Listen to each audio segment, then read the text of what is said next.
audience. LoveLine may contain sexually oriented content. Listener discretion is advised. 3, 1, go.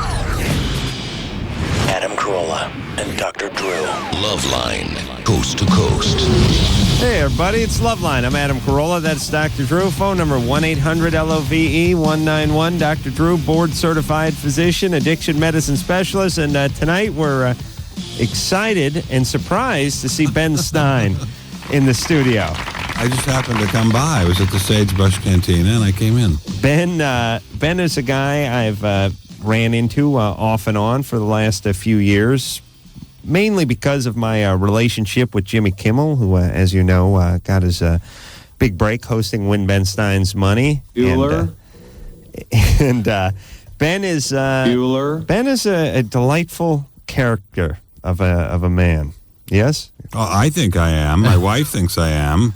I don't know if my son thinks I am. This is a funny book, speaking of his son. And yeah, Ben has a new book called How to Ruin Your Life, which is, it's out now, right? Yeah, it's out. It's selling like a mother something. Envy everything, appreciate nothing. It's like, don't take responsibility for anything that happens to you, is basically And the best advice for your show is have a romantic relationship with someone with a lot of problems and believe in your heart that you can change him. Yes. That's the LoveLine mantra. We've been preaching that for years. And also be good in romantic relationships. Be good to people who are mean to you. Yes, yes. And be mean to people who are good to you. Yeah, there you go. Guaranteed to wreck your life. Yeah. I take it a step further. Mean is almost relative. I say abuse people that are good. Abuse people who are nice. That are good to you. And never be grateful to anyone, and always ask for more. Always demand more. And furthermore, if somebody is abusive to you, assume it's because you're a bad person and that there's something you could have or should have done to stop this person from abusing you, and that they're completely in the right. right. When somebody cheats on you with somebody else, it's the other Blame person. the other person who's cheating on. Exactly, and also assume that you should feel really guilty about it somehow. That you're really the moving force in the action that hurts you. Yeah, of course. What motivated this guy to cheat? Me, of course. That's right. He had some responsibility, and you had some responsibility, and you screwed up. If you were a little prettier, a little thinner, a little smarter, perhaps he wouldn't have strayed. Well, actually, I am working on another book, a sequel to this called How to Ruin Your Love Life. Ooh. And one of the rules is believe that you can win by being thin. Another rule is believe that it won't matter if you're fat. And believe that the man in your life will love you even if you're fat, just because he loves your charm and he won't pay any attention to your appearance. Well, Ben has had quite an eclectic life, and I'm always, more eclectic than just about any celebrity that would come to mind. Why don't you list your... I'm curious. He had 4 accomplishments that were like in every corner of the globe. Of the globe, yeah. Yeah. Okay. Well, I'm an economist by training and a lawyer by training, and also I was a speechwriter for Mr. Nixon and for Mr. Ford when they were presidents. Right. I was a columnist for the Wall Street Journal. I was a hippie in Santa Cruz. Now, what year were you the hippie in Santa Cruz? 72, 73. I was a very active anti-war protester, but also a very active Republican. Wow. I was a civil rights demonstrator. In fact, I still have a scar on my left buttock from when I was demonstrating in Cambridge, Maryland, and a car ran up on the sidewalk, a truck actually trying to scare me, and I fell down and cut my behind on the... Oh, really? Wait. Yeah. I'll tell you, the blacks got to give it up for the Jews just a little bit more. For folks who literally, like Ben, put their ass on the line to buy you people equality, and now it's nothing but racial epithets towards the Jews. Epithets too, yeah. Yes. Anyway, then also I was a columnist for the Wall Street Journal, screenwriter, TV writer, a novelist, nonfiction writer, expert on financial fraud, securities law teacher, and then host of Win Ben Stein's Money for 7 seasons, and now it only has 1 more season, and then it's going away. And what was your winning percentage on that show over the years? Well, the first year when Jimmy and I started doing it, it was about 65% maybe, and by the end it was about 85%. Wow. I just got used to the rhythm of it, so to speak. Right, and what percentage of because I did Ben Stein's money too, and failed miserably each time I did it. But you know what ends up happening? We had no failures. Just some people were more successful than others. Yes, I was amongst the ones who made the other people look successful relative to my failures. Right, understood. But I'll tell you what happens in a game show, and I think I've done a couple different ones. Is your brain, here's what happens. When someone tells you must get the answer before the other person gives the answer, you start hearing the question and you seize onto the beginning part of the question, and you don't hear the second part of the question, which often takes it in a slightly different direction. And your brain goes in directions it never would go before. Like one of the questions when I did it was, who sung the song Alone Again Naturally? Or something like that. Wow, that's a hard song. And I it's some said Irish name. I said yes. I said Gilbert O'Sullivan. Something like that. Well, it's Gilbert L. Sullivan. And I never said Gilbert O'Sullivan ever. I knew it was Gilbert L. Sullivan. You doubt yourself in that crunch. Gilbert O'Sullivan comes out of your mouth. Yeah. You're at your worst.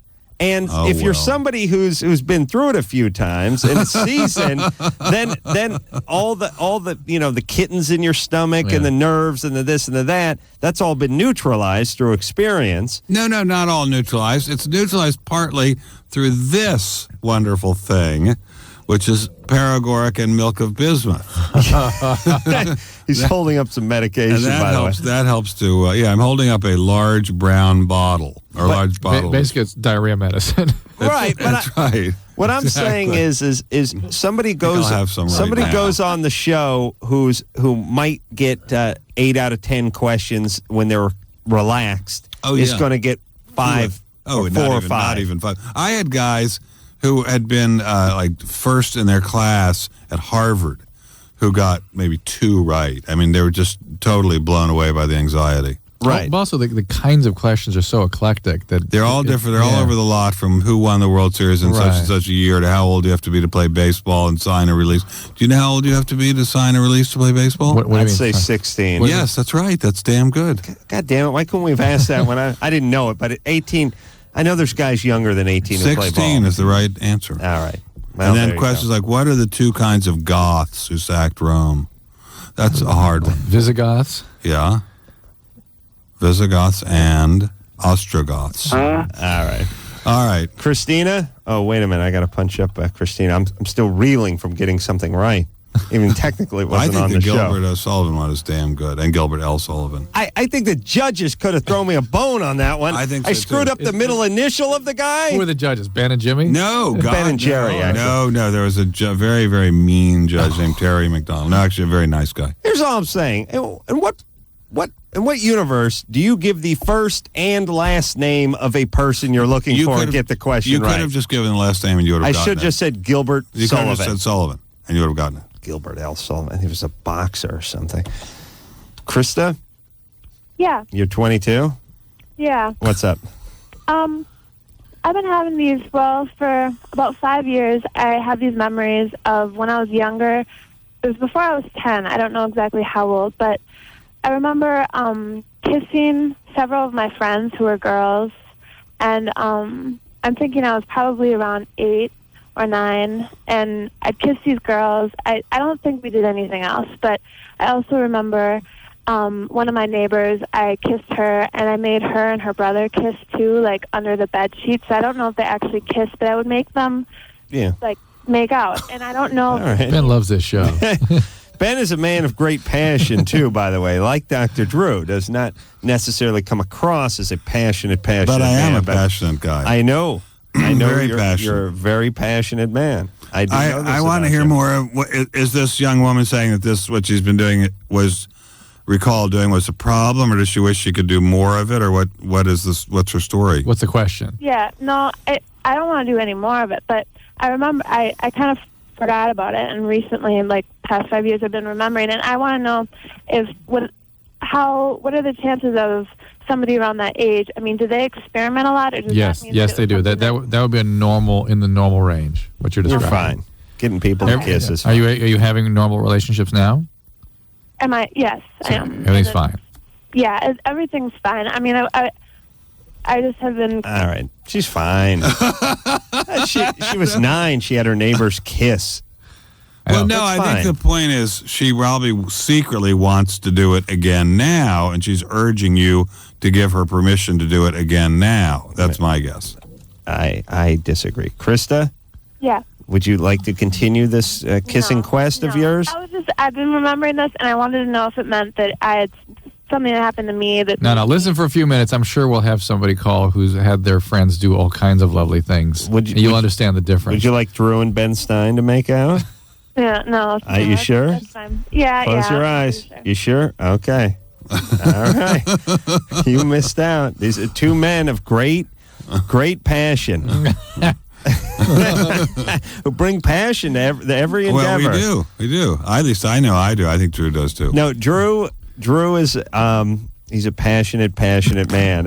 And here's the thing about guys. You think only the guys with the tongue piercings who ride the Harleys and wear the boots are the passionate guys, but there can be sleeper passionate guys. Well, we have a saying that Republicans make better lovers. Why is that? Because they have so much bottled up inside repressed, them it's gotta when come they spilling it comes out, it goes Right. crazy. That's true. Yeah, It's a good point. It comes out under pressure. yeah, exactly, so to speak. That's why I like the Asians, by the way. It's once you crack open that jar, oh yeah, it's all coming out. Dave, Yeah. you're 20. Yeah, what's going on? I want to give all three of you guys props. First, Dr. Drew, you're providing valuable information to a lot of young people. All right, Dave. Great what you do. Adam, you're a comic genius. What can I say? You Thanks. and the Man Show here on LoveLine. It's great. And Mr. Stein, as a libertarian, I agree with a lot of your conservative ideas, so keep doing what you're doing. Well, God bless you. Thank you for your props. Yes, all three of you are some of the only few voices of reason amongst the celebrity people, so... No, we agree with that. Well, we appreciate it. Thanks. All right. Anyway, I think I've kind of developed like some type of sexual dysfunction. Mm-hmm.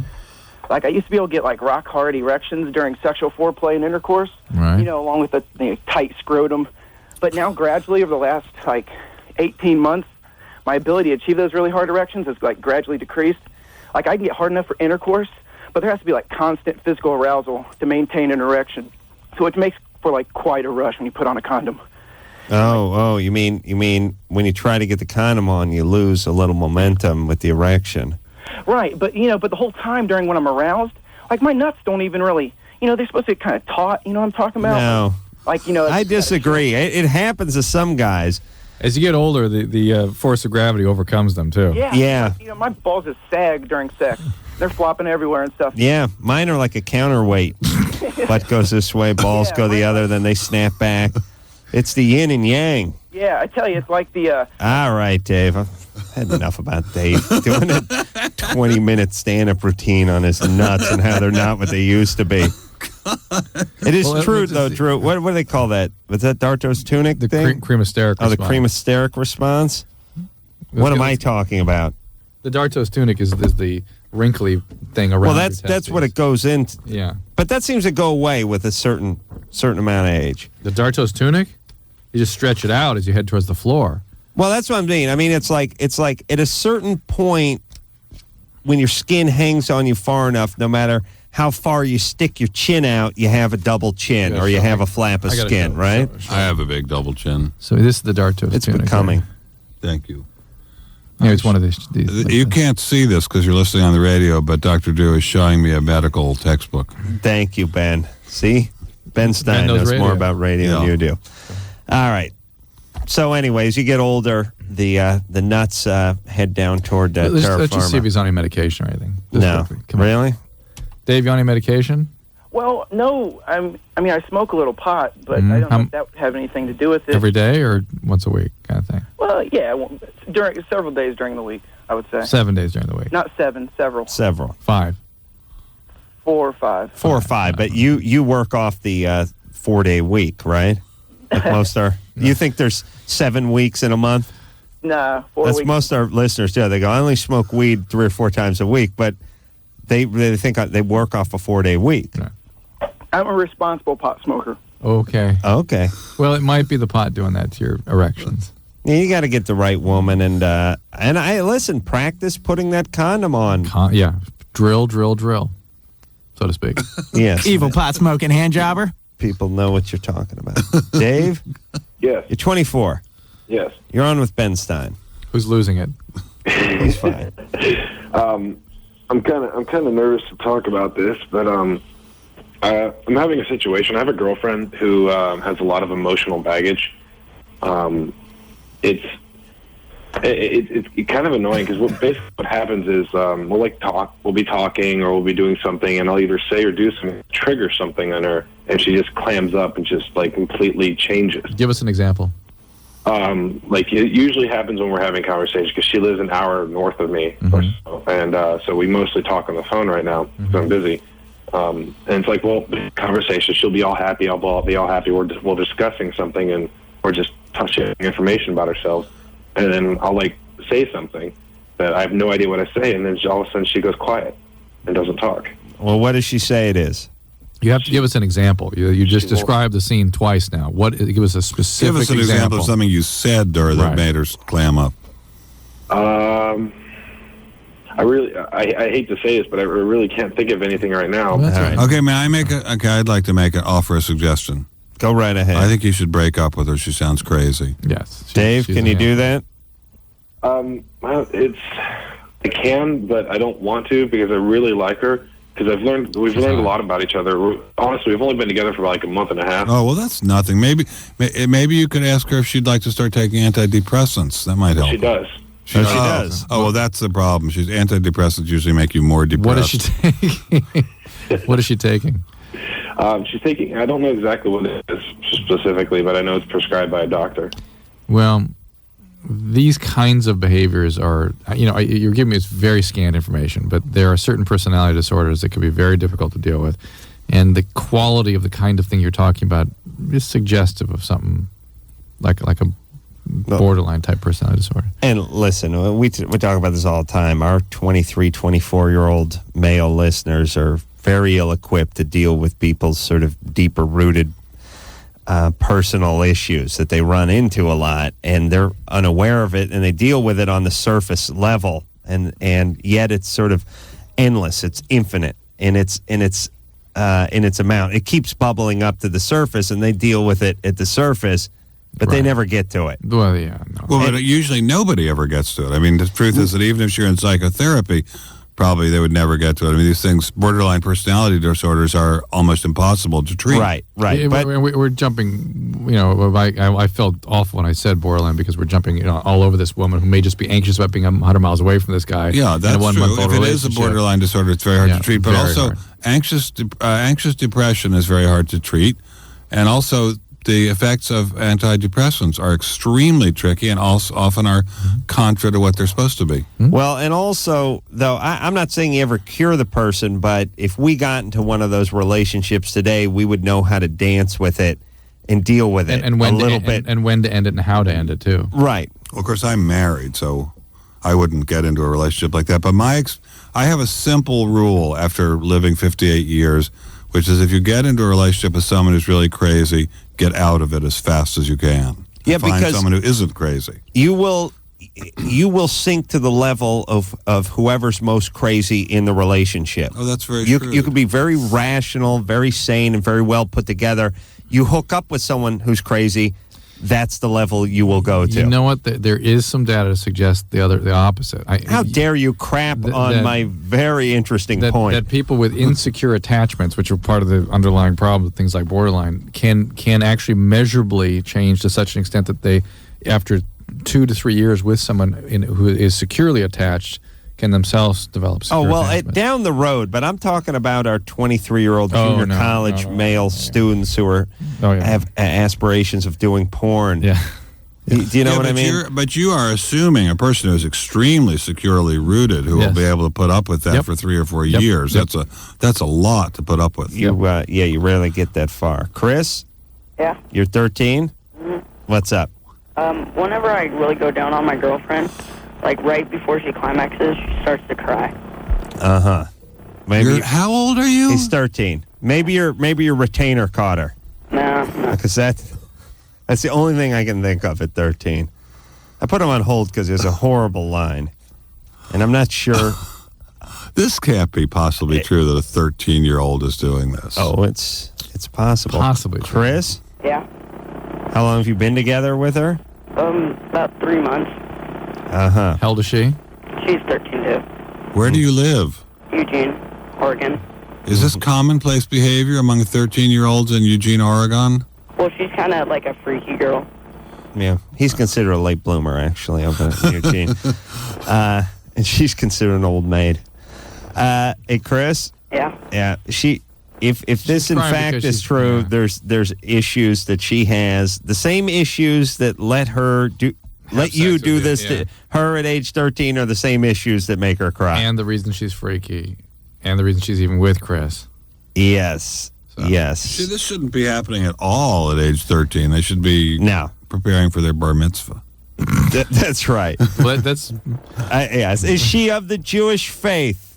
No, she's not. Shocking. And you are not yourself. No, this is not the work of a Jew. This is not the work of a Jew. What? I mean, At you're 13 lucky. is incredible. Yeah. What'd you say to him? You're lucky. I like the bat mitzvah, which now Ben, you would know this. What year did that really sort of come into vogue? It was always a popular thing for very Orthodox Jewish girls, but it became a commonplace But thing. 1,000 for Jewish years girls. ago? No, but like it came into popularity for just your ordinary run-of-the-mill Jewish girl maybe 15 years ago. Right.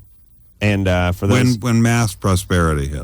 For those of you who don't know it, this is with a ceremony in the Jewish faith where a young 13-year-old female becomes a man. Right?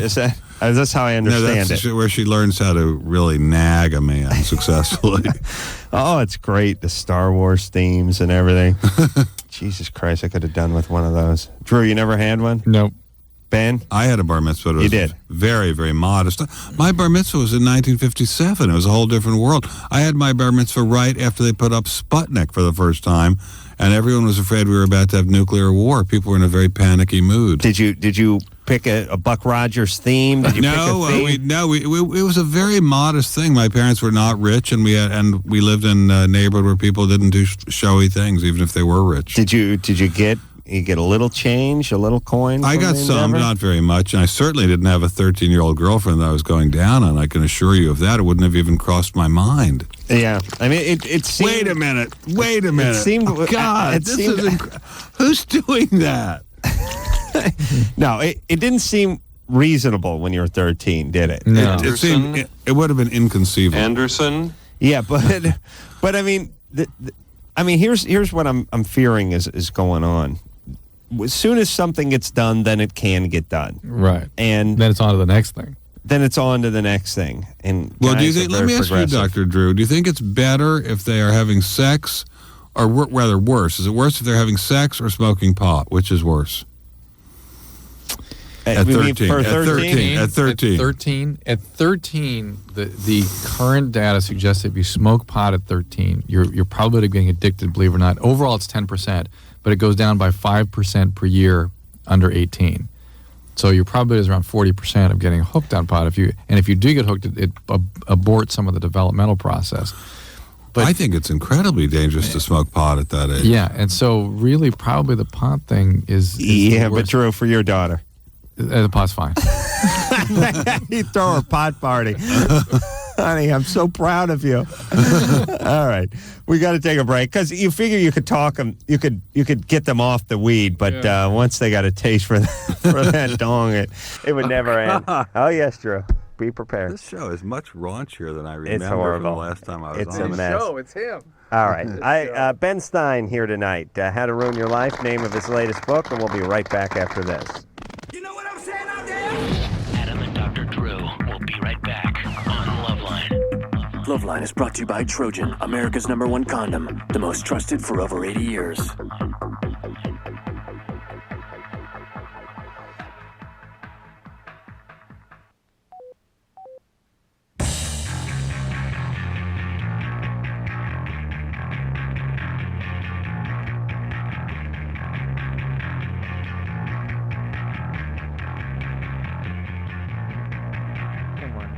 Hey, everybody, it's LoveLine. I'm Adam Carolla. That's Dr. Drew. Phone number 1-800-LOVE-191. Ben Stein is our guest tonight. How to Ruin Your Life is the name of his latest book. Ben is appalled at the early age that a lot of our callers get started sexually. Well, not a lot, but one did call in who said he and his girlfriend were 13. Yeah. And for Ben, must have that perspective that we have, too, that oral sex was something that was like, something that came long after intercourse. Yeah, now I guess it comes before. Way before. Wow. Yeah. Wow. What's the point of that? Well, as a guy or as a girl? As a girl. I guess it's that she can't get pregnant.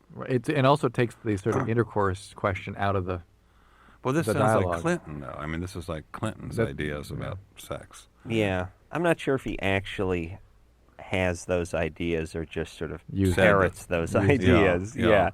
I mean, it becomes a very convenient excuse. I don't believe that any intelligent man actually would stand by that. But well, then the kids interesting the angle. kids talk that way though about the oral sex not being sex, being sort of making out. Well, what is it then? It's making out. It's making out. Okay. Yeah, I think we could agree it's adultery. Yeah. Yeah. No, it isn't adultery if neither of them is married. No, well, but if I'm talking about in Clinton's case. Oh, yeah. I think that one we could agree on, or at least I believe it's adultery. our wives could all agree. It's adultery, on it. but it's not sex. last time I saw Ben, he and I were on Kilborn, and he was talking about and you were talking about the Iraq situation. Yeah. Do you think that's going to come down soon? Yes, not right away, but I think like maybe February or March, because I think there's a certain season when it's considered best for armor to move through the desert. And also, we just don't have enough men there now. It takes a while to move several 100,000 men across the world and their equipment. Can't be done overnight. Yeah, I always, there's a few things I enjoy about this. I like the idea. I've talked to you about this before, that we kick so much ass in our recent wars that we actually kill more of our own than the enemy kills. Yes. Which I thought, just by the way, historically shows that you have a very kick-ass military. Like, a few hundred or a few thousand years from now, when they look back at this time and date and they realize that we end up, the enemy kills 38 of our people and we kill 127. Well, but we kill tens of thousands of them. But I know, but the point is, you know you're kicking ass when you kill more of your own men than the enemy does. Well, Iraq is a country of about 8 or 9 million. Mm-hmm. It spends a couple of billion a year on defense. Mm-hmm. The U.S. is a country of 280 million and spends about 400 billion a year on defense. Right. They have almost no working airplanes. Right. They have almost no working tanks. Mm-hmm. It's not going to be that much of a competition. And now, you tell me, Ben, in the past, we had to contend with Soviet-supplied MiGs and things like this. We'd go into Vietnam or Korea, and we were going up against MiGs that were actually in some way superior to our aircraft. That was in Korea, but not in Vietnam. Well, they had MiGs in Vietnam. Yeah, but they didn't have ones that were superior to ours. Well, we kind of caught up a little bit by Vietnam, but they were comparable in certain ways. They were comparable, and they had very, very good surface-to-air missiles. But the point is this is gone now. Yeah, Soviets are not supplying these countries anymore. Right. Well, they would like to, but they don't. They're not supplying Iraq with jets. That's for sure. No, this war will be over in a matter of a few days. Right. And what do you think of it? I think Saddam is a crazy person who has dangerous chemical weapons and would like a nuclear bomb, and it would be good to get him out of there sooner rather than later. I don't want him to be... I think if he could, he would drop a nuclear bomb right in the middle of Tel Aviv, and I'd like him to stop. I think if he could, he'd send a nuclear bomb here in a suitcase and blow it up in downtown Los Angeles. I'd like to get him out of there right away. And do you think that getting rid of him would lessen that threat? Oh, yeah. It'll end the threat from Iraq, but there'll still be threats from Al-Qaeda. There'll still be threats from other terrorist entities, but there won't be a terrorist state right in the middle of the Middle East trying to get a nuclear bomb to use against civilized countries. That'll be gone. Well, there'll be Iran. Iran will be doing that, but I think after we've dealt with Iraq, we'll start to deal with Iran. How popular do you think he is with his people? They hate him. They all do. Not all, but the huge majority of them hate him. He's a brutal dictator. He shot a lot of them. He pours gasoline down their throats and sets a match to them. He's a terrible, terrible guy.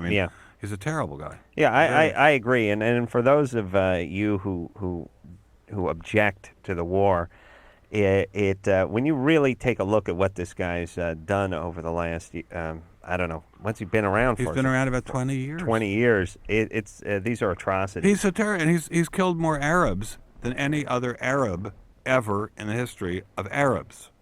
Right. So he is the number one killer of Arabs in the world. Right. Yeah. So I don't understand what the objection is. And what do you what's your feelings, as long as we're going political here for a moment?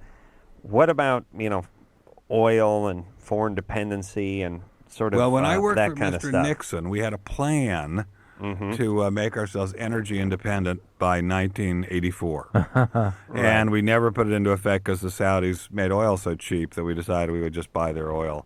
So I think it would be great if we were more independent, but there are a lot of problems. We don't have enough oil to do it. We'd have to make oil out of oil and gas. How about just another fluid that combusts that doesn't come out of the ground? You know what I mean? Yeah, ethanol or ethanol. They'd have to.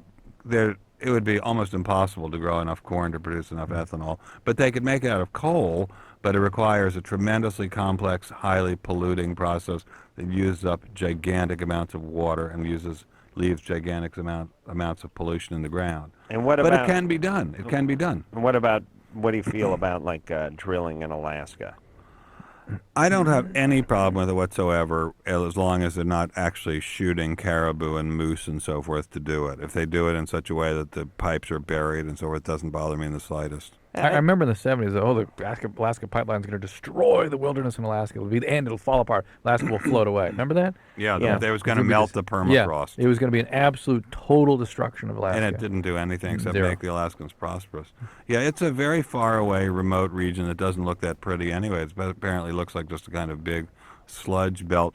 But I mean, they still should protect and preserve it because the earth is precious. But so oil is precious too. And they do have ways now to extract oil in a more accurate way. That's sort of I'm guessing what having an arthroscopic surgery on your knee would be compared to the old style of putting the 8-inch incision down it and really digging away at it. They pinpoint it now. They go in sort of surgically. And the elk and the caribou and all the rest of They're just happy there. They get to eat the leftover Big Macs. Right. Nick? Yeah. You're 23? Yep. And by the way, if a moose saw you, he'd kill you. So we should all think about that before. We've taken the moose and we've glorified him with Bullwinkle. Yeah. And Moose McGillicuddies. Yeah, they're funny. They're funny. They're novelty friendly, creatures. Yeah. They would just they would gore you. Yes. Really? They're brutal. Yeah, they're pretty hostile. Yeah. Okay, well then we don't want to be around anymore. No, okay, no. Thank you. And if a couple have to go down so I can drive the SUV, I say so be it. Nick? Yeah. You're 23. I am. How do you stand on the moose? I like them in cartoons. Right. Good times. All right. Okay. Way to go, Nick. But so I lied to the call screen. Oh, all right. There you go. Anderson cut you off because that's a very dangerous precedent. Devin? Yes. You're 22? Yes, I am. What's up? Okay. About 10 months ago, I got an IUD put in. Mm-hmm. And now, about a week before my period, every time I get physically sick. Mm-hmm. And my doctor said I should have absolutely no problems with it, and every month. Well, it's a foreign body in a body cavity, right? Uh-huh. And it irritates your uterus. That's sort of really how it works. It causes an excessive inflammatory reaction and a heavy sloughing reaction. That's why things can't implant. Couldn't that same effect be achieved with like a leaf blower or something that Leaf didn't blowers would actually work. have to go into the... Or vacuum, just vacuum, yeah. Oh, vacuum. Yeah. Well, maybe why do you not just remove it if it's making you sick? Why don't you just go to your doctor and say, I'd like this out, it's making me sick? Well, because I won't... They're kind of telling her it's not the IUD. She doesn't. Well, I believe mean, if it didn't happen before the IUD and it's happened after the IUD, it's the IUD. What more proof do you need? Because I can't remember to take a pill. It's only for my... What about the patches? You could even take the Depo-Provera shot. Yes, I don't do shots, but... You don't do shots ever? No, I can't. You're scared of needles? Yes.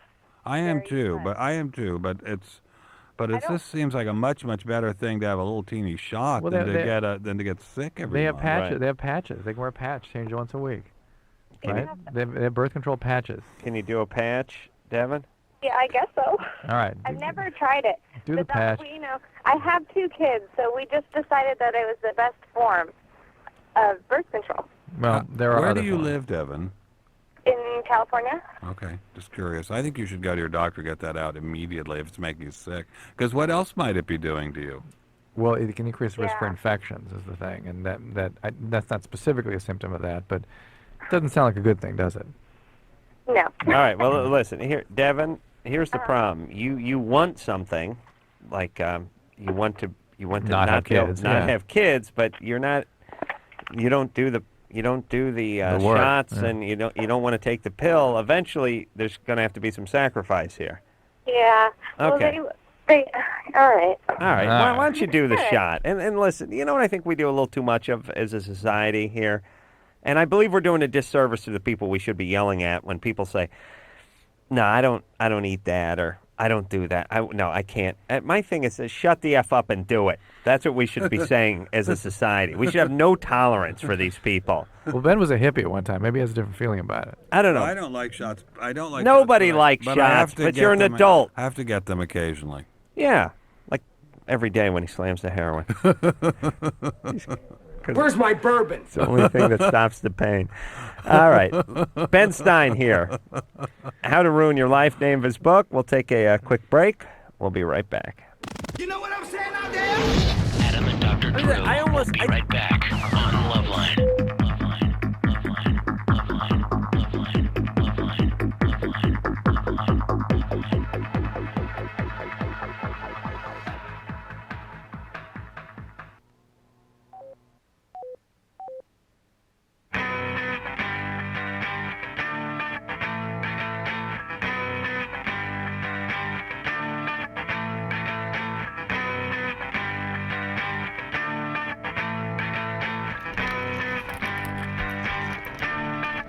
Hey, everybody. It's Loveline. I'm Adam Carolla. That is Dr. Drew. Ben Stein, who just took a bite of a chip, is on our show tonight. Ben has a new book out called How to Ruin Your Life. And Drew was just explaining to me that it was game on with the food. Yeah. And him. And it's everywhere you go now. Someone's baking something. This is our bringing last day something in. here before, Best Of kicks in. Before what So we're- kicks in? Right. So we got to We're celebrating. load up on chip and dip. Uh-huh. Before what happens? They run the best of shows. We get a little holiday break. Where are you going on your holiday? I'm going to like the Grand Canyon and Monument Valley, and like where they filmed the Coyote and the Roadrunner. That's right. I'm going there. I've always wanted to see that since I was a kid. And In the cliff, it's there. the cliff's cliff there. falls off. The natural arch is It looked there. like a different, it looked like different every time. Same one. Yeah. Well, the point is, and I don't know if kids have this, but Drew was saying it's game on with the food now, and Drew and I are both the same way. We're sort of cycle leaders. We'll put together a few good weeks, minding our P's and Q's, and then all of a sudden it's sort of what we call game on. And food's everywhere you look, and it seems like the more proclamations you make about not eating, the more food starts surrounding you, to the point where you're driving down the street and pies are hitting your car.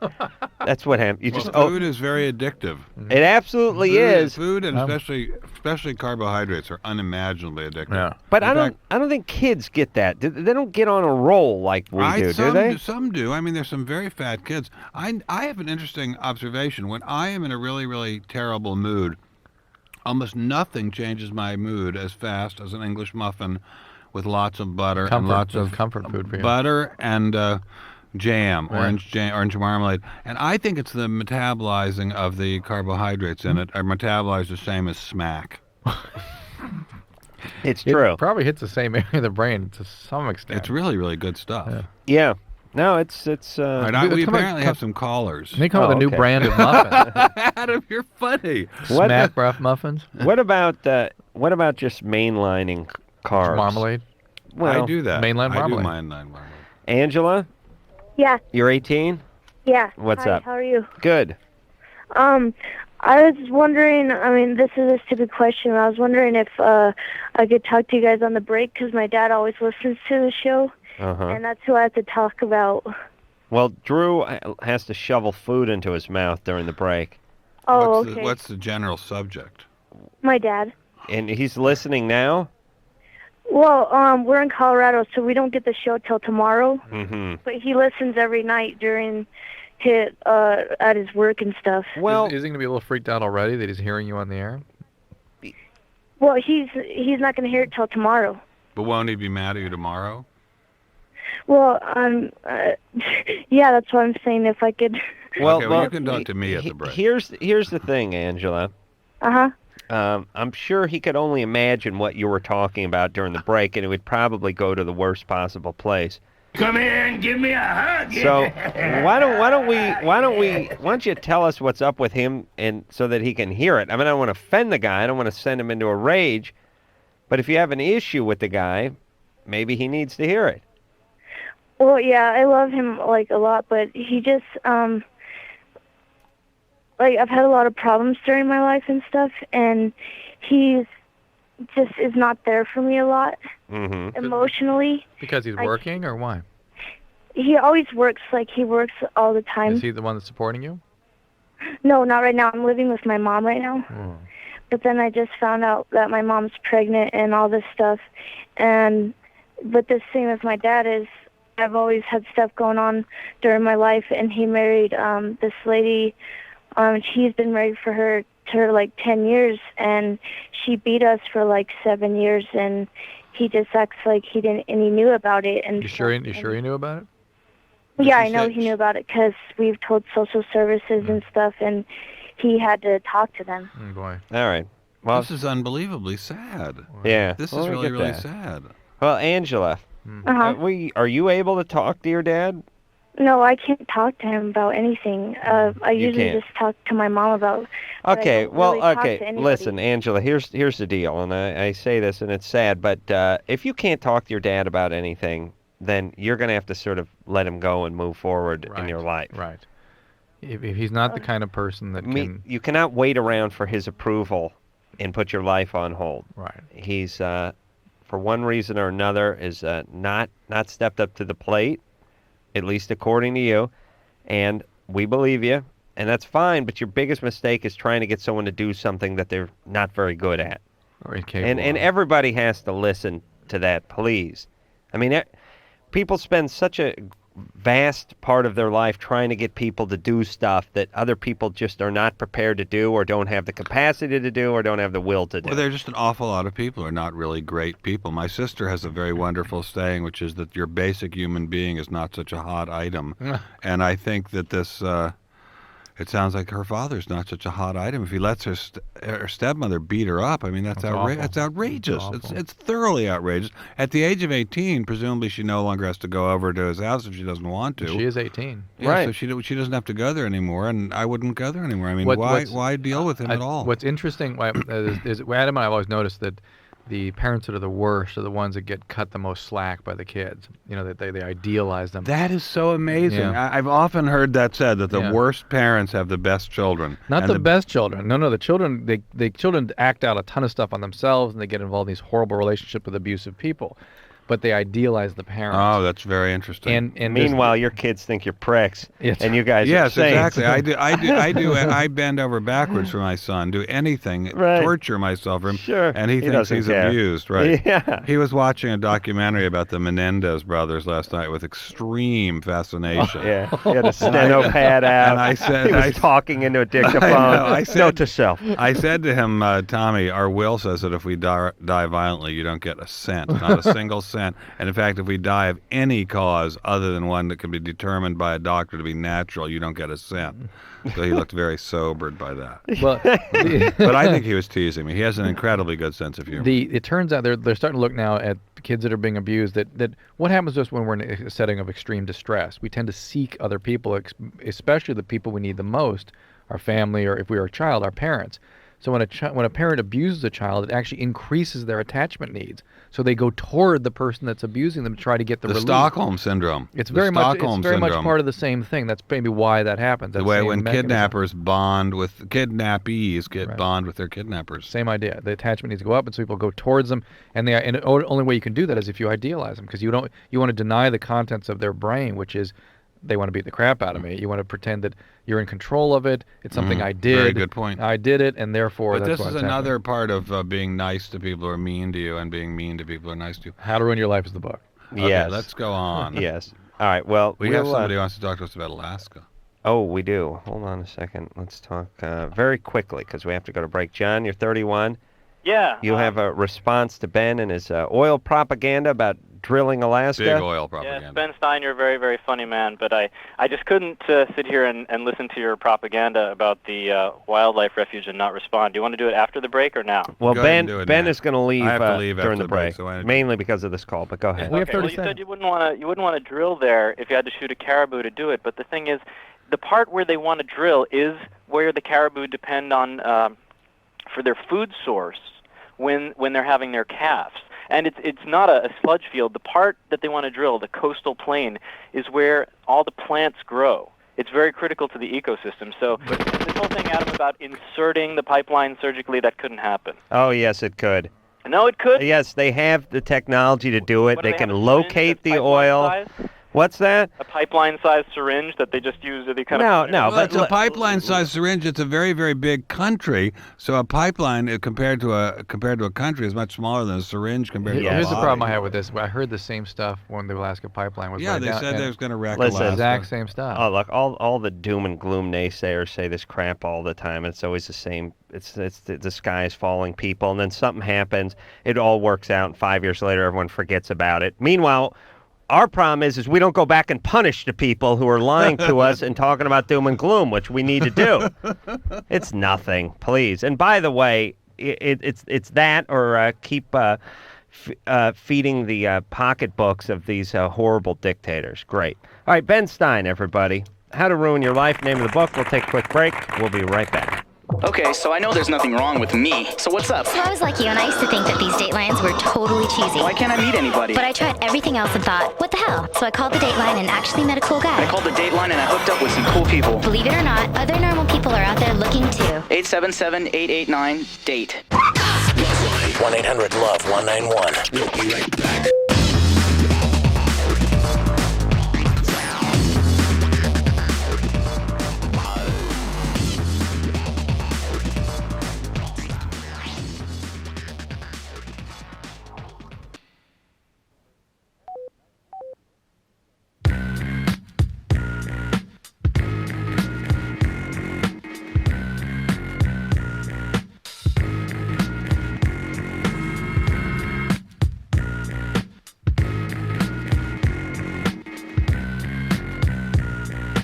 All right, There it is. There we go. Hey, everybody, LoveLine. I'm Adam. That's Dr. Drew. I want to thank Ben Stein for stopping by tonight. It was an unexpected pleasure to talk to him. Always enjoy. Always. Very lively. Yeah. Smart man. Has plenty of opinions. All right, let's go back to the phones and speak to Eric, who's 14. Eric? Yeah, hi, I'm Adam, Dr. Drew. I've had 4 concussions over 2 years. I had 3 last year playing football and 1 this year playing football. Wow. What position you play? I play a defensive lineman. Really? Getting a lot of concussions at that spot, huh? Yeah. What kind of helmet you got? I've got large, I guess you could say. Hold on a second. Drew, where's my pen? Kid says large? No, what's the nature of the helmet? Really, Drew? All right, forget it. So what's your Hold on. question? No, wait a minute. You don't know what kind of helmet you wear. They just say, yeah, this one looks good on you. Here, use this one. You don't see that Doesn't it say says Rydell on bike it. or Rydell on it. No. No? I know it does. It's an old one, so. He's a 14, not high school. Is it a water helmet? Those are out now. Can you inflate it? Yeah. Yeah. Does it have 2 snaps on each side for the chin strap? Yeah. Okay. All right. Thanks. I have a very vivid picture. What's the question now? I've had 4 concussions, right? Yeah. This year I had a little bit a worse one than a minor and not so much of a major one. Kind of lost my memory for a week. Wow. Couldn't talk right for a while. Oh, my God. I figured this out Tuesday because I was mumbling words with my dad. I was talking to him. He's like, Eric, what are you saying? I'm like, oh, crap. Called my mom up, got the CT scan. I was out for 4 weeks because there was a massive bruise on my head. Oh, you got that's not a concussion. That's a contusion. You actually got, you mean the bruise in the brain? On the brain. From that's from a what? contusion. How did this happen? I was going to tackle the guy, and this type of formation they have 2 fullbacks covering the running back. I got one, but the other one took me out. I fell to the ground. He kicked me in the helmet before I hit the ground. Wow. Yeah, it was. I thought I got hit in the helmet, but. All right. Well, cerebral contusion. That's serious stuff. Yeah. That's brain damage. Didn't the doctor? Oh yeah. Didn't the doctor tell you no more football? For 4 weeks. After contusion. This wasn't a neurologist you saw, was it? Yeah. You really need to see a neurologist. You're not looking into the type of helmet that you're using too. You got an old one. Yeah, it's pretty old. They get new helmets every year. I mean, it's your brain, Eric. You really can do it. Hold on a second. Was he normal before this happened? I don't know if this is bogus. No? All right. Eric, what were you like before the multiple concussions? Normal. I've had a lisp for a while. Are you able to function at school now? Well, I'm homeschooled. Mm-hmm. How come? So who gave it? Oh, I know what happened. I played a little homeschool ball too. What happened was they ran a trap where the pool man was pulling, and the mailman was the lead back. He was the full back through the hole. He's the one that kicked him. I was playing backer, but I stepped up, and my mom gave me a forearm shiver, took me out, and my dad, who was carrying the ball, actually he made it actually down the entry hall and halfway through the living room before one of the DBs, was a guy named Kurt who was homeschooling with me, just came on and clotheslined him, and attaché case went flying one way, football the other, and they ended up going for 3. Hey, Eric. Yeah. But where are you playing ball? At Pop Warner, at the high school? The high school. The high school. I just got pulled out in the ending day of October, so. You got pulled out of high school? Yeah. Why? Well, my brother kind of left a guilty reputation for me, so. No. Yeah. No. That's what happens. Yeah, you got your brother was a bad guy, and therefore when you entered the 9th grade, they went, "Oh, we'll have none of this." Yeah, basically. No, Eric, please. It happened. No, Eric, come on. Are you high? Are you high? No. No. I don't do drugs, so. Oh, really? Not Okay. today. Okay, Eric, this is not why you got pulled out. So you got to drop that. Your brother was my dad doesn't like the system. Oh, well, there you go. Your dad doesn't like the system? No. Well, that's why you got pulled out, right? Yeah, I just. Why are you feeding us a crap about your older brother? That's my reasoning. It works sometimes. Some people believe it. All right, Eric, no more football. Yeah, that's basically it. I mean, unfortunately, he's got to go back to school too. Well, with the reputation of the older brother hanging over your head that way. Yeah, routinely they kick people out of school for what other siblings have done. Yeah. Oh, absolutely. That's ridiculous. We don't do enough of that in society. You could be Dahmer's brother or Hitler's cousin and just go off and get a seat in the house. You know what I'm saying? Yeah. And we don't do that much in this society. No, we don't. And I think, I'm not sure if we should or not, but listen, Eric, don't play football. And the reason I put Eric on hold is because I didn't like him feeding us the BS. Yeah. Cerebral contusion was a very serious injury. I mean, this is going to be with him his whole life. Is there a neurologist, Drew, alive who you can say, I've had 4, fairly major concussions in the last season, or I had one that says, give it a few weeks and you can get back on the field? Take it easy out there. No way. No, and certain people are sort of concussive, right? Yeah. I mean, there's boxers who get hit and they get dropped, and then there are other ones who get hit and they don't go down. Right. It has nothing to do with their weight or anything like that. It's just some people are more apt to do this. Right. I don't know what that means. Maybe you have a better brain. I mean, show me a guy who takes a constant pounding to the head and is unaffected, and I'll show you guys probably not too sharp, right? Yeah, Muhammad Ali didn't go down very often. That's a good point. Curtis? Yeah? What is your point, Drew, with Muhammad Ali? That he took a lot of hits, and then he got injured. Now I know, but he was an intelligent, sharp-tongued guy. Yeah. Who had a brain that sort of, or Could a skull withstand that it. stood up to that kind of stuff. Go ahead, Curtis. Hey. 17? Yep. All right. I have no interest in talking to Curtis whatsoever.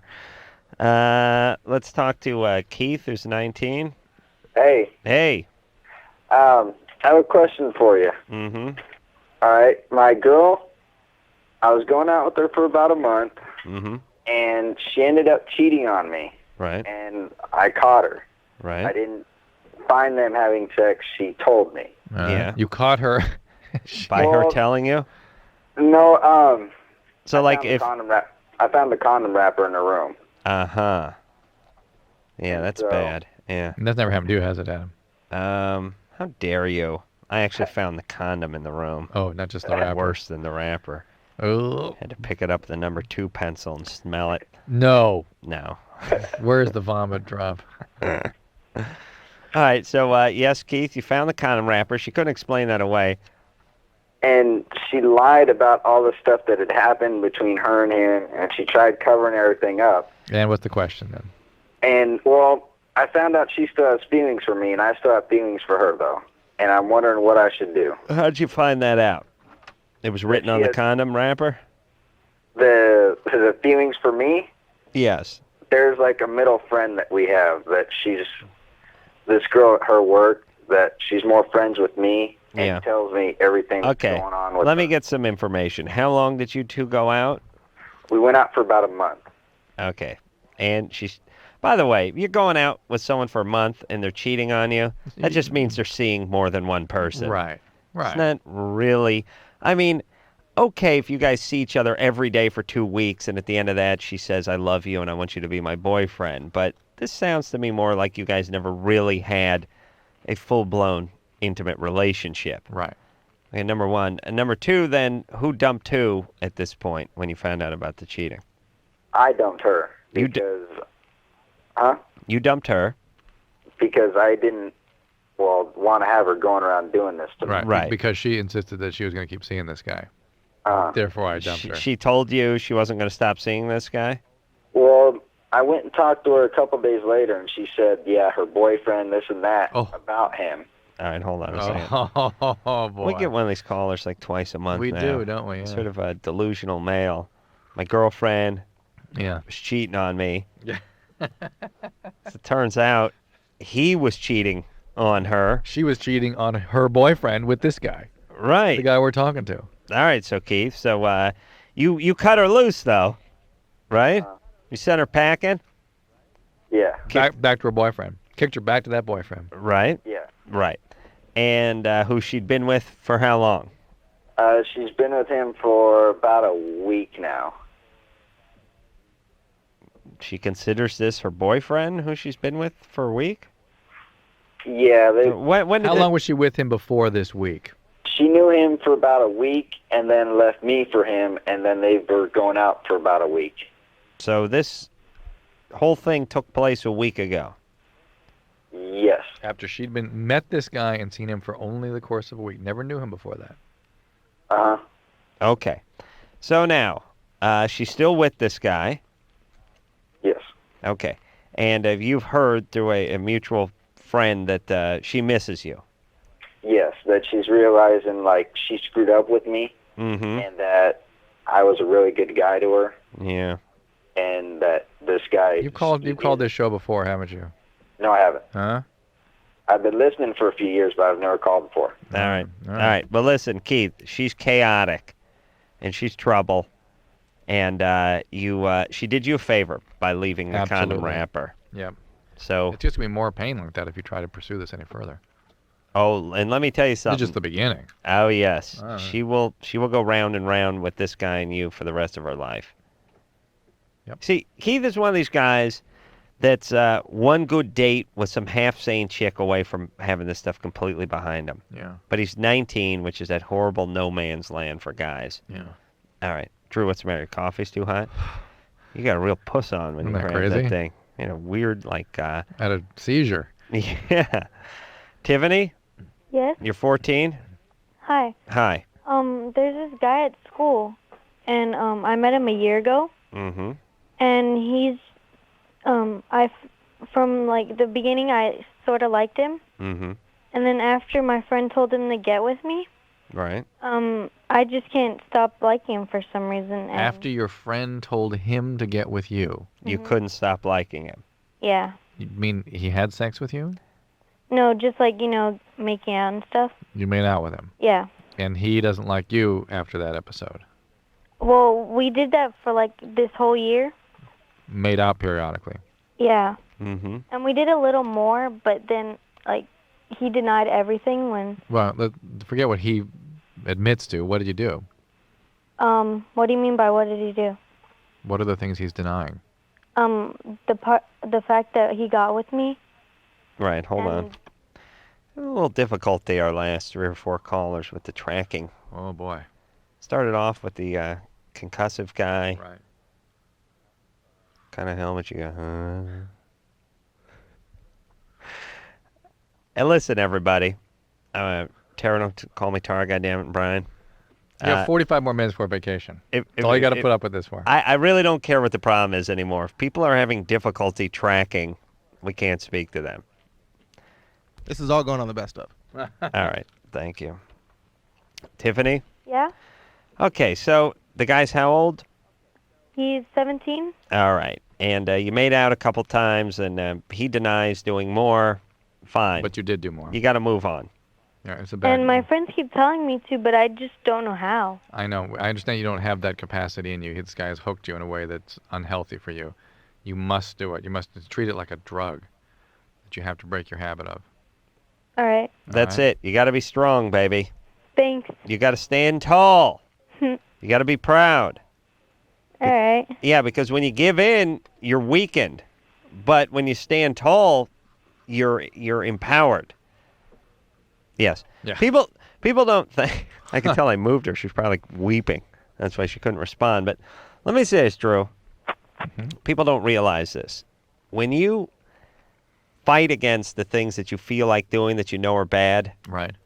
Whether it's noshing on popcorn constantly while working or something, whatever it is, you know you shouldn't do it, but you do it anyway. It weakens you. Right. But the good news is when you feel like doing something and you know you shouldn't and you don't do it, it strengthens you. Right. And this is a way to sort of strengthen yourself. Yep, you're right. It really is. And the problem, the weakened part is a slippery slope. Mm-hmm. You start giving in, you just get used to giving in, and then you just become the person who gives in constantly. Yeah, you're right. You gotta go against. This is everybody. This is how you become a good person. Stepping up. I mean, every story is about this. You want to run scared. You want to fold up. You want to check out, and yet you don't. That's right. There's no story historically that is. I really wanted to do this, so I did it. Right. It's always about standing up in the face of adversity. Right. Overcoming adversity. That's right. All right. Everyone needs to do that. And I wonder if there's much of that going on these days, or less of it going on than it used to go on. I mean, here's what I'm saying. It's maybe, as we've sort of moved the paradigm from religion and sin to kind of health. Right. People, when they're stuck in between that, they don't know what's good and what's bad and how to stand up to things. There used to be in this country, there used to be a thing where people knew it was a part of life to do things they didn't want to do and to stand up when they didn't feel like standing up. Yeah. And that's what all these great wars were about. Mm-hmm. Nobody wanted to do it, but they knew they had to do it, and they did what they had to do. And I just wonder if there's a little shortage of that going on in today's youth. I think they got it in them. I just don't think they know. No one taps into it for them. Right. So Adam, you're the man. When you are in charge, you'll have a Corolla Youth program. I just one thing I just remember, something that just strikes me is like when I was a kid, I was scared to death of all adults, and now I notice kids are kind of snot-nosed when it comes to adults. And I think there was a time when we said, teachers, you can't punish the kids. So how many years is that going to go on before the kids just got to tell you to F off? Do you know what I'm saying? Right. All right. Let's talk to Nikki, who's 19. Nikki? Hi. Hi. How are you guys tonight? Good. I thought nobody ever asks you how you guys are doing. I thought I'd ask for once. Thanks. Okay, I have a question. It's more for Dr. Drew, but I love both of you. I've been listening since I was like 13 years old. I'm a cutter. I know why. Why? My real dad. He beat me and my mom and I ran away from him when I was 3.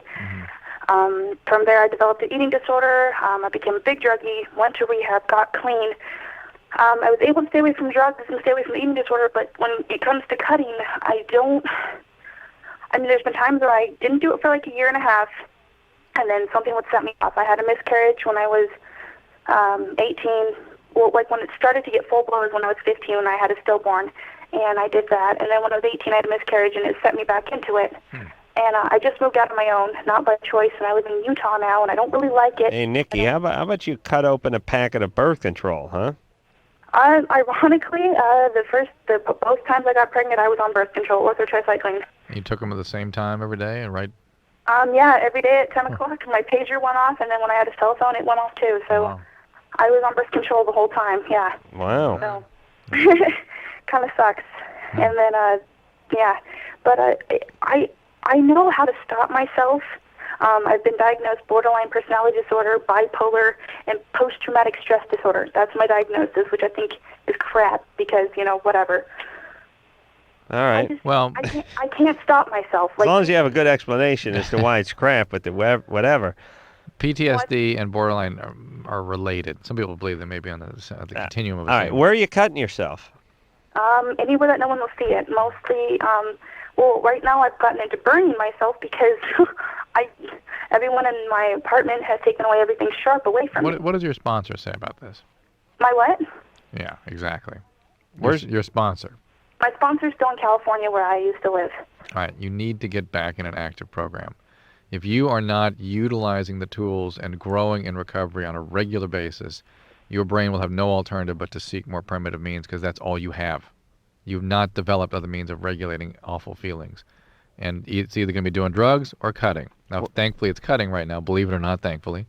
And unless you are actively engaged, regularly working with your sponsor, this is going to continue. What do you burn yourself with? Anything I can find. Most of the time, it's become like a. Hold on a second. I just realized I just got to stop asking questions on this show. It's just always dead end. As a host, I think specific. Like, this is going to be interesting. Mm-hmm. She's going to say Tipperillos, and then I'm going to have a really witty response. Or I'm going to ask this guy what kind of helmet he uses. I'm going to try to take it from the general to the specific because it's always more interesting to do that. Yeah. And after all, that's what comedy is. But our callers refuse to help me in my quest. It'll never happen. Somebody calls up with a crazy accent. Where are you from? Bellflower. Where's your country of origin? United States. Where did you get that accent? My parents have that accent. It becomes really, it really becomes surgery without anesthetic trying to get and with anything your eyes specific. closed. Yes. Nikki. I'm sorry. That's all right. Throw your groove off. I had to vent because I was at my saturation point with this. You burn yourself with anything and everything. Mostly metal things because nail files, my knife. So you heat things up. Yeah, and then lay it on my skin and hold it there. You brand yourself essentially. More or less, yeah. But I can get over it. All right, but let me ask you this. Hold on a second. You said a second ago the reason you're into burning and not into cutting is because your neighbors have taken away all sharp objects, but then you tell me that you heat up a knife. Well, yeah, I had that first, and then they took that away, and so then I found a nail file. I see. All right. Well, I can stop it. Good. Please do. Please stop it. But does it ever go away? I mean, yes. Yes. From Yeah, you're a doctor. People do tend to outgrow this somewhat, but again, you need to be actively engaged in a therapeutic process. You have some very serious diagnoses that tend to be kind of chronic, and it's going to mean you applying yourself just as if you had a chronic leg injury. that you need to do a little physical rehab every day. Well, you have to do a little mental rehab every day. You're a drug addict in recovery. You're not actively involved in your program. That by itself is a huge risk to your safety and well-being. And you've got a personality disorder. You've got these other symptoms that are sort of surfacing now that you're not doing the proper work in your program.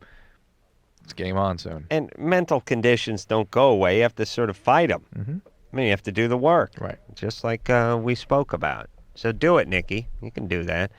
All right, we'll take a break. When we come back, we'll speak to Vincent. He's 16 and wants to know if he should have a threesome with his more experienced girlfriend and her friend. And I know it's like a tooth I can't stop playing with. I have to talk to Vincent very quickly. Vincent? Huh? Yeah, I see. Okay. I'm fine. True. This is the point where I need a flask.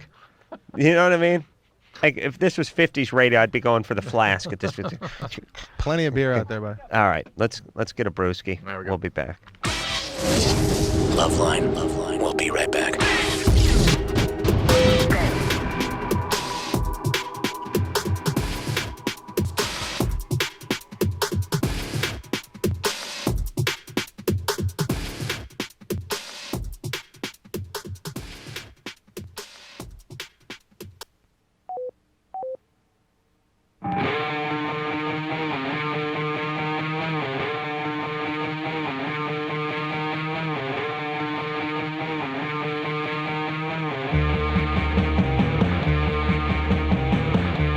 Hey, everybody, it's LoveLine. I'm Adam. That's Dr. Drew. Phone number 1-800-LOVE-191. Had to crack a beer, Drew, to take the edge off. It's been a tough night. It's been a very difficult night. You guys have caused me a lot of pain, and I've hit the sauce full 40 minutes earlier than I normally do. We just did a minor gift opening, and producer Ann got us both very nice sweaters. Not the same sweater, mind you, but nice sweaters. And I was thinking, you ever get and I started to spread mine out over the back of my chair, which is the same color as the sweater, and thought, no, I better put it somewhere where I'm going to grab it, because I don't know if you've ever gotten popped for getting a gift. It's real. It's harmless. It means nothing, but to the person, if you ever got caught, like the person going, hey, the basket's over here, and you're like, and you always overcompensate. Oh no! Oh yeah! Oh no! Oh yeah! Oh no! Oh yeah! No, I didn't. No, I was just going. I thought it was that back. It's God, I told us. You're going as like hyper super sensitive mode. When obviously it's not like you went, oh, this gift sucks. I'm just going to leave it behind so the person can throw it away themselves. But you do on occasion, especially if you get a handful of them, leave something behind. And big slap in the face to the people. Drew, what are you doing there? Open your gift. I got Drew a nice bottle of booze. I've said this once, I'll say it again. You either need to drink, or those of you who don't drink, you have to declare an animal that you like that we can get you one of.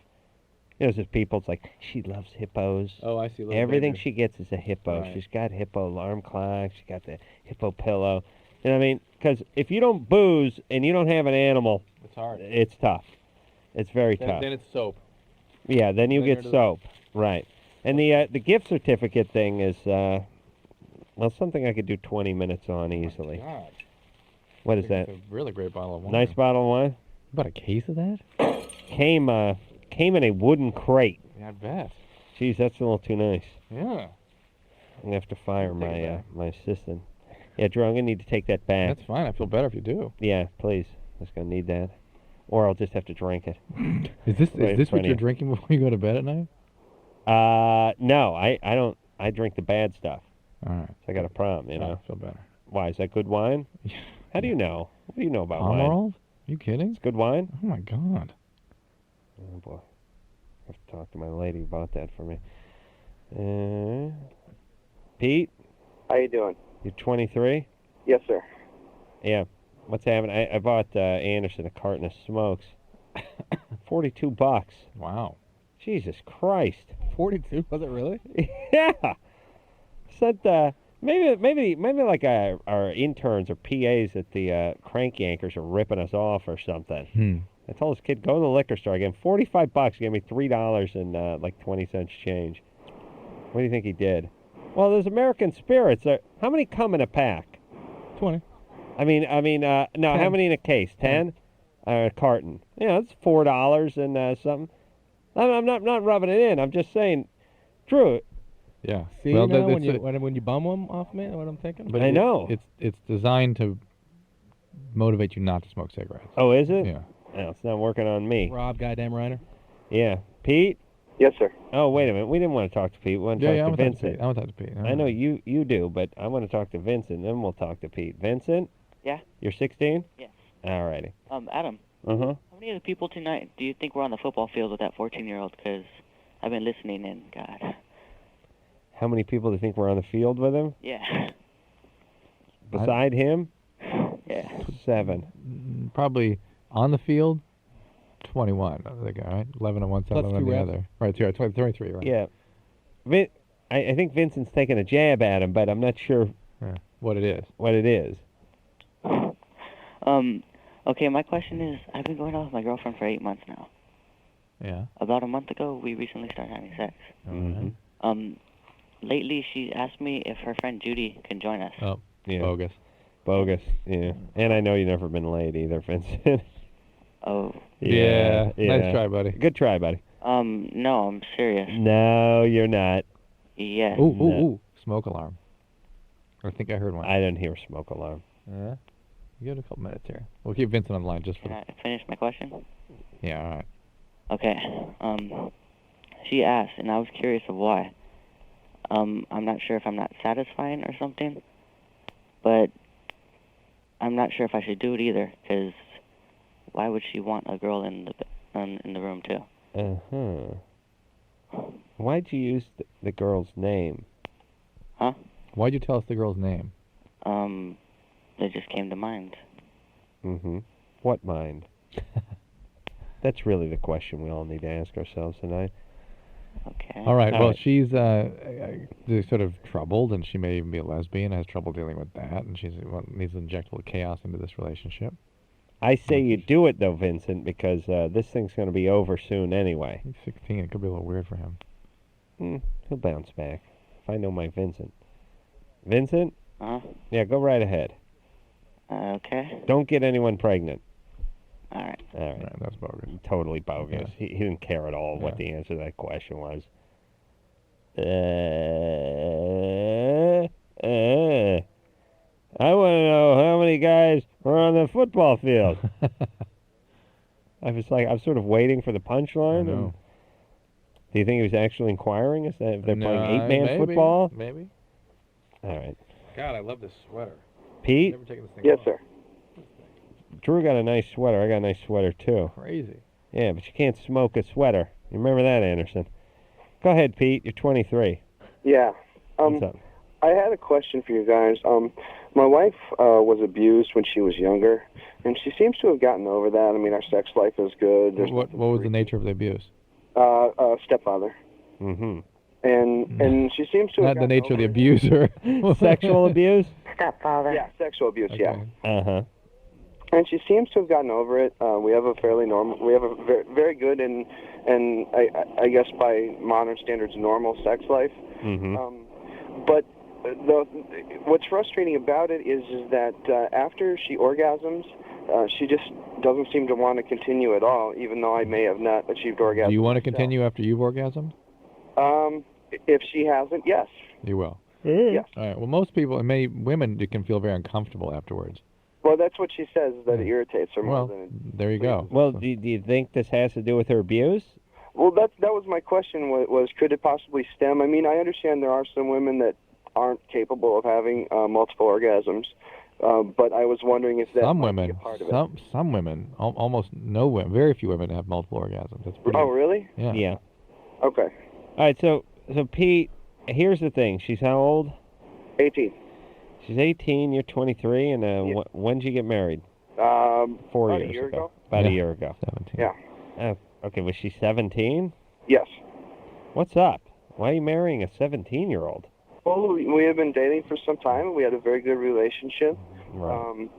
Okay. All right. Look, this is a biological thing, a mechanical thing. Some women have the orgasm. It is extremely uncomfortable, and you've got to stop. Has she ever gotten any help for her abuse? Yeah. This she is not has. about abuse, though. This is I not- know. I'm just curious. All right, so Pete, this is not connected to the abuse.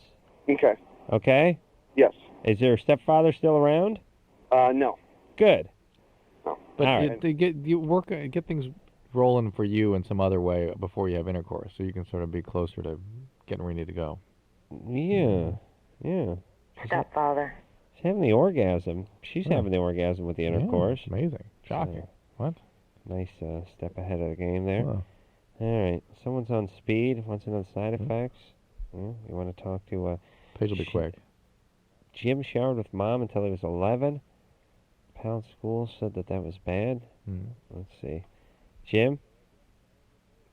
Still there, Jim? Hello. Yes. You showered with your mom until you were 11. Yeah. Uh-huh.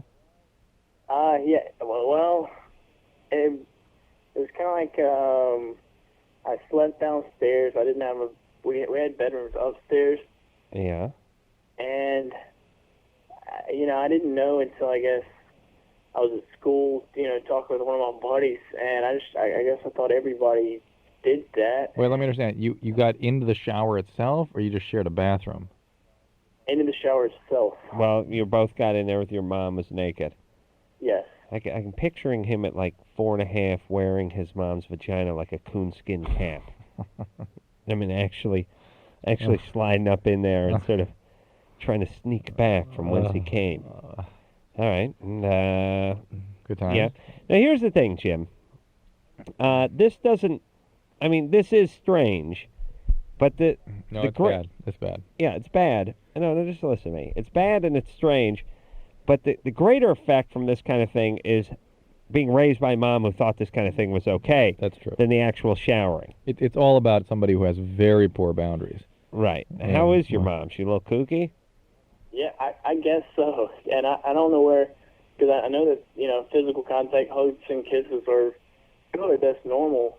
But I don't know where you draw the line, and I'm not sure why she didn't. Because she doesn't have, she has no boundaries. Are you able to carry on relationships that are healthy? I really hadn't been able to carry on any long-term relationships, no. Great. All right. There you go. You got a dad who's sane?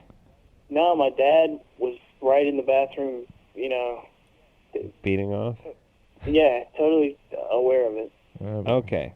All right. So, are you straight or gay? I am straight, definitely straight. Okay. And you work or go to school? Yeah. Okay, so you lead a decent, normal life? Yeah. Okay.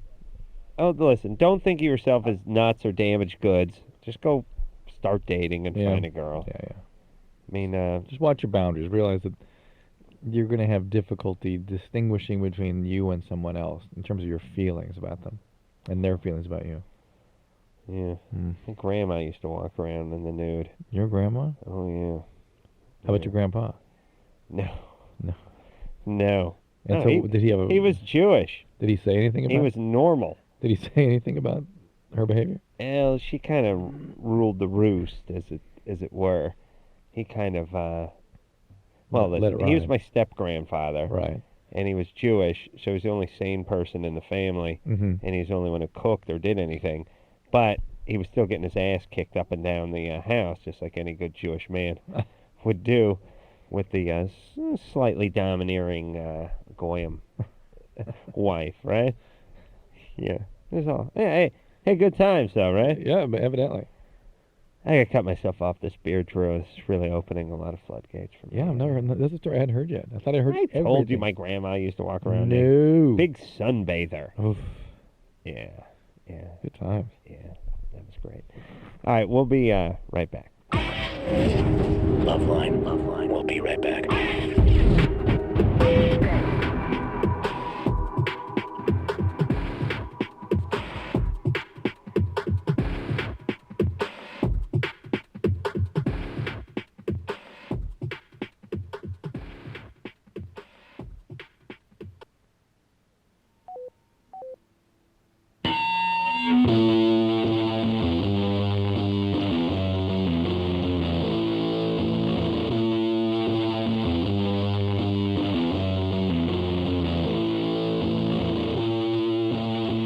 Hey, yo, LoveLine. I'm Adam Carolla. That is Dr. Drew.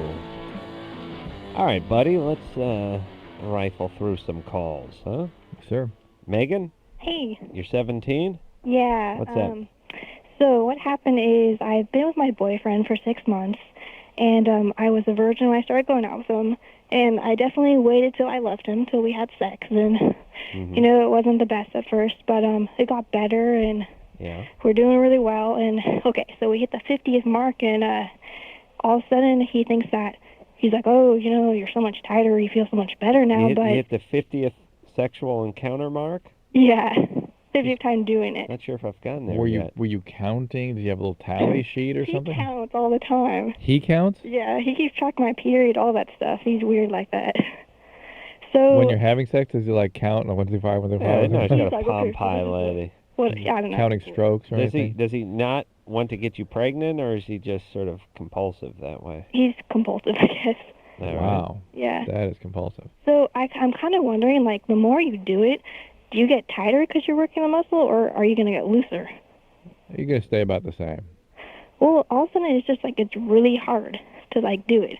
Like Yeah. I just have him like stop. I'll be like, it hurts too much. Well, that's either you're anxious and your muscles are constricting, and that would make you have pain and make you feel like things were tighter.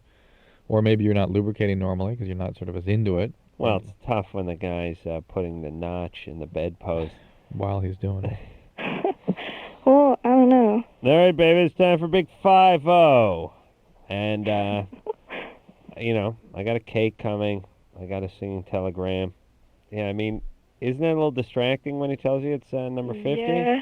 He's more into me than I am into him, I guess. Oh. Okay. So, I mean, but I'm not psychologically messed up or anything. And No, that's fine. I'm like horny and I'm into it, and yet it's like I want to go. I'm thinking about, okay, I want to go. Yeah, but you're into it, but you're only into it to a point, and you're not really excited about it so much. It's not something that really sustains you. You're not passionate about this guy.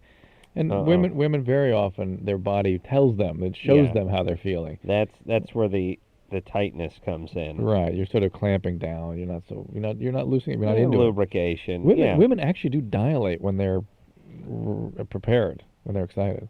Yeah. And so never seen that, but yeah. So Megan. Yeah. How long have you been with the guy now? 6 months. 6 months. Yeah. Does it feel to you like you're outgrowing this a little bit, the relationship? No, not at all.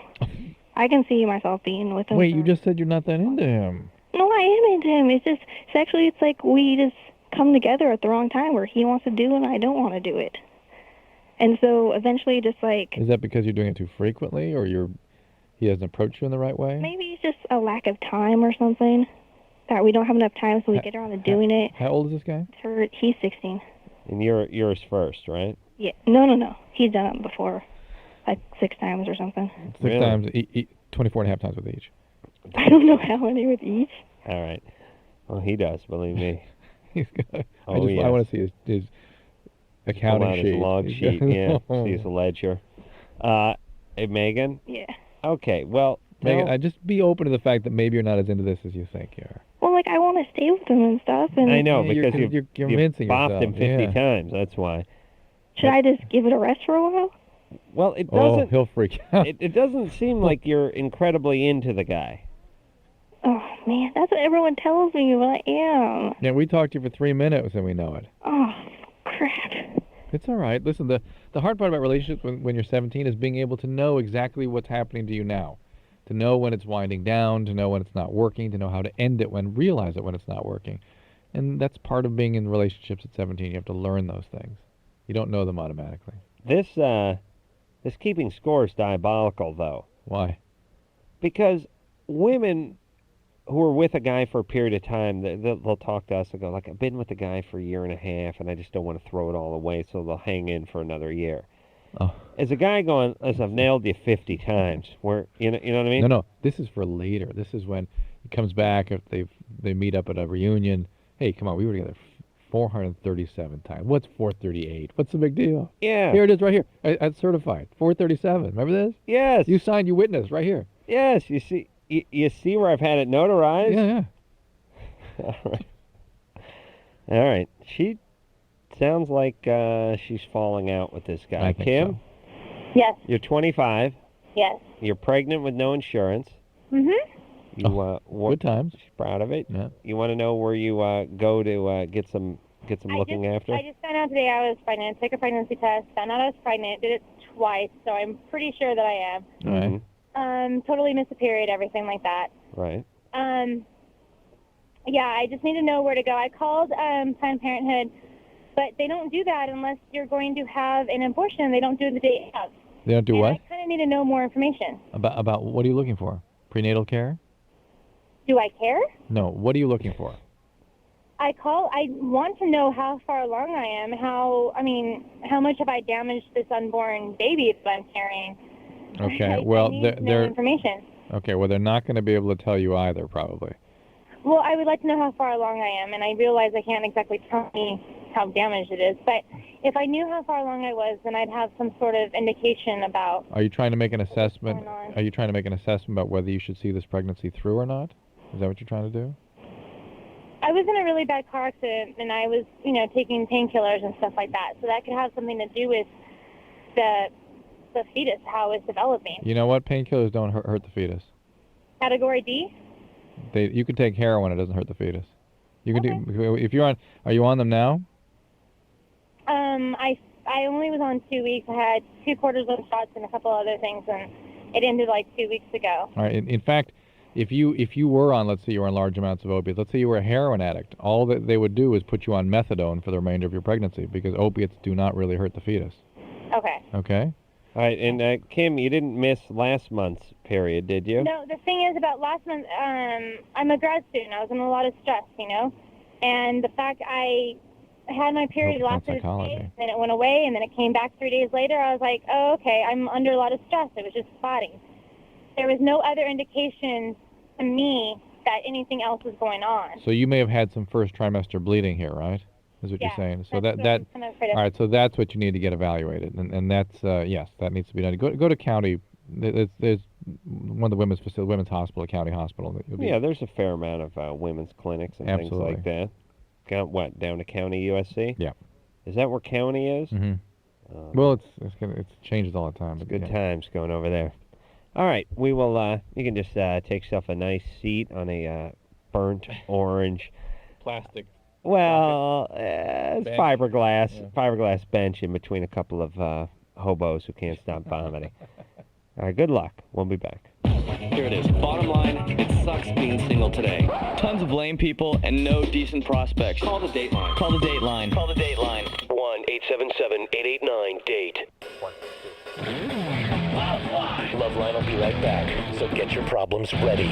Ready.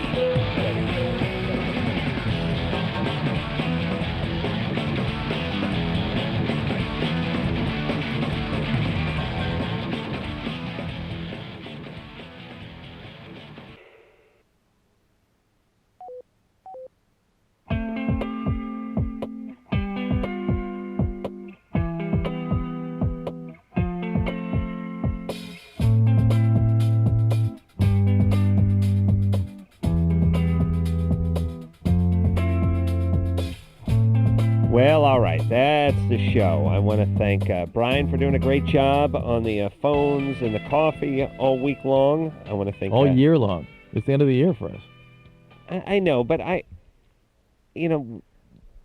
Christmas isn't for a week. All right, you know what I'm saying? Yeah. I don't want to sell it too hard. All right. Just because we're doing best stuff. Right. I want to thank Tara, don't call me Tara, goddammit, for doing a great job on the phones and the coffee and everything that's put before her. I want to thank junior executive producer Lauren for the booking and the Braggots and the Broads and the Briesemeyers.